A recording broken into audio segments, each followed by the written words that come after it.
Hello guys and welcome back to the channel. Today we've got 8 ways of how we're going to break the Armour of Contempt using this codex. Number 1 is high AP weaponry. There's plenty of high AP weaponry within the Necron codex. Just on the shooting side you've got all the heavy stuff, the heavy locust destroyers, the Cryptek Doomstalker, the Doomsday Arcs.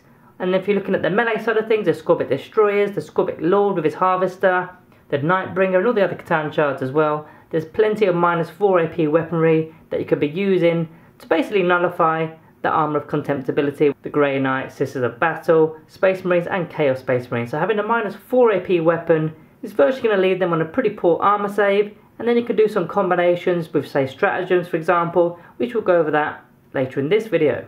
Number 2, which is actually the complete opposite, it's weapons with 0 AP, because you simply cannot reduce 0 AP weapons. So you've got weapons such as the particle beamers that can be taken with your Canoptic spiders or your tomb blades. You've got the particle casters which can be taken by your Trike Praetorians and Canoptic wraiths.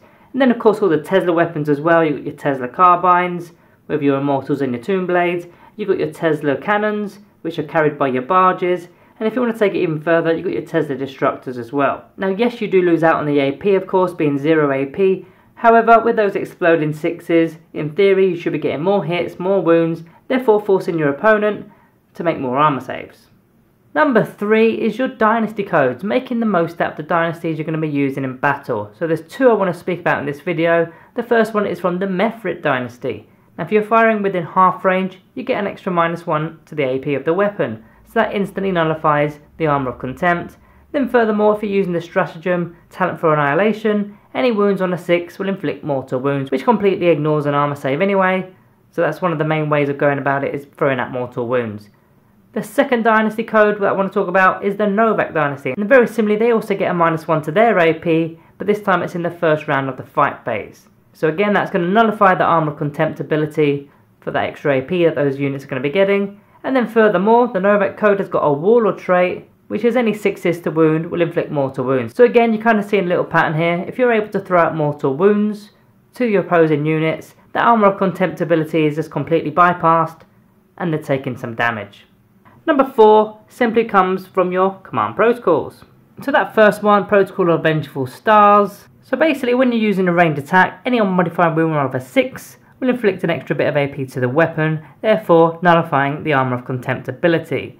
Then Directive 2 is also just as important because it removes light cover if you fire within half range. And light cover does stack up with Armour of Contempt unfortunately, so you could also have Space Marines with a 2+ armour save and that -1 to AP. But if you're using both of these directives, especially if you're using the Mefrit Dynasty, then it's going to take away the effectiveness of the Armour of Contempt. Then the other protocol is Protocol of Hungry Void. This one's only useful for Directive 1. When you're in a fight in melee, any unmodified wound rolls of a 6 again will inflict an extra bit of AP to your weapon, and again nullifying Armour of Contempt. So number 5 is down to unit abilities. There's lots of units in the Necron Codex that have got abilities to throw out mortal wounds. Then of course this is going to completely bypass the armour saves, therefore that reduction of the AP to our weapons is actually completely pointless. So I've got a little list here on the side. The first one is the Plasmancer with his Living Lightning ability, as well as his Harbinger of Destruction ability. Both of those, when in range, will be throwing out mortal wounds, bypassing that Armour of Contempt of course. You've got your 6-time powers, all 6 of those are going to be throwing out mortal wounds, again bypassing Armour of Contempt because there is no armour save, unless there's a mortal wound save, but that's a complete different thing that doesn't relate to Armour of Contempt whatsoever. You've got Death Marks that score mortal wounds on rolls of a 6 when they're scoring to wound. That would be mortal wounds there. Other ways of bypassing is things like using your Psychomancer with the Nightmare Shroud. And you compare this with the Flayed One's ability, which is Terrifying Foes. And combined, that will take 3 away from the leadership of enemy models. That means they're more likely going to be failing their morale. Then one is definitely going to run. And potentially others are going to run alongside that model. So that of course as well is bypassing Armour of Contempt. Other abilities such as your Tomb Blades with the Nebula Scope, that's an upgrade. That's going to be removing cover saves to your opponent. So they're not going to get that +1 to their armour save to be stacking alongside Armour of Contempt. Because as mentioned in the previous point, cover saves do stack up with this Armour of Contempt ability. Then the last bullet point is just vehicles exploding. Now this isn't the most ideal way of doing things, but if you've got vehicles that are about to die, you want to throw them in your opponent's unit's faces because once they do explode, that's mortal wounds. They're not going to be blocking those with Armour of Contempt. Number 6 is making use of our Relics. Now the Relics admittedly aren't the best against power armor kind of stuff, but there are a couple that we could discuss here today. So the first one is the Gauntlet of the Conflagrator.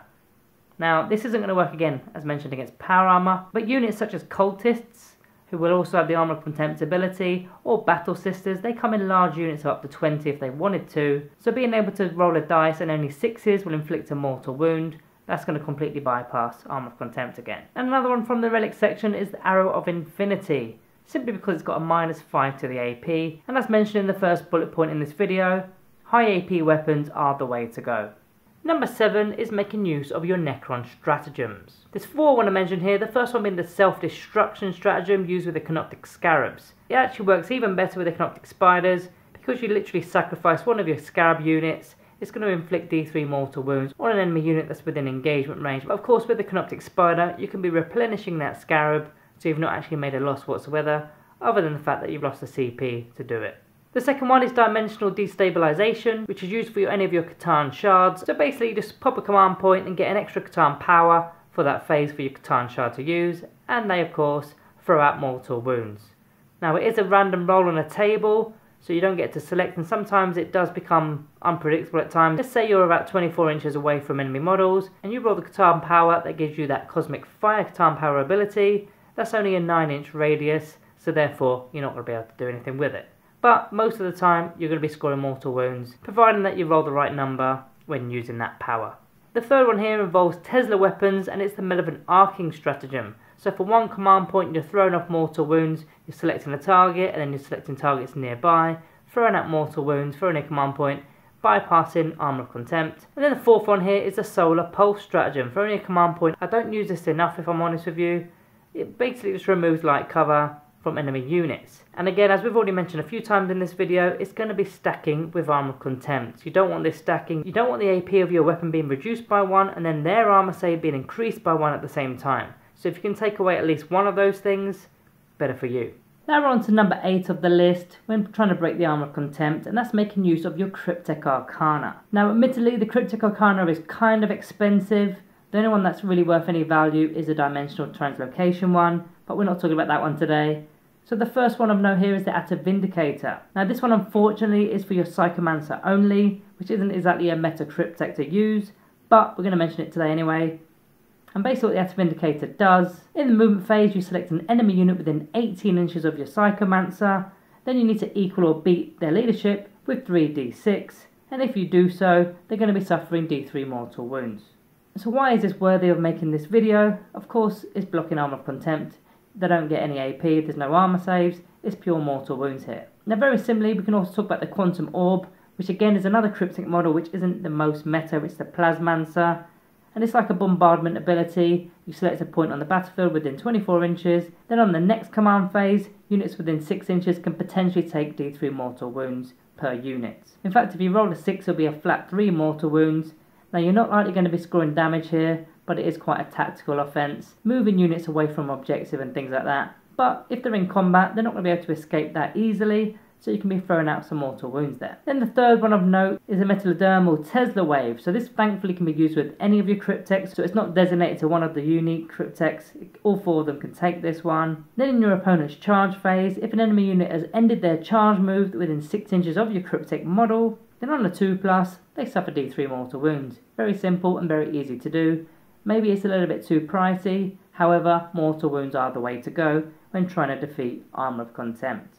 So in fact guys, that wraps up the video. That's your 8 points in order to break Armour of Contempt. Let me know how successful these go. The more of these bullet points you try to invest into your lists against these certain factions, the Space Marines, the Sisters of Battle, the Grey Knights and the Chaos Space Marines, they're the ones that are affected by the Armour of Contempt. The more of these kind of things that you're going to be using, the better your odds are of winning the actual game. So guys, that's it from me today. Like and subscribe and all that good stuff. Thank you for watching, and I'll see you next time.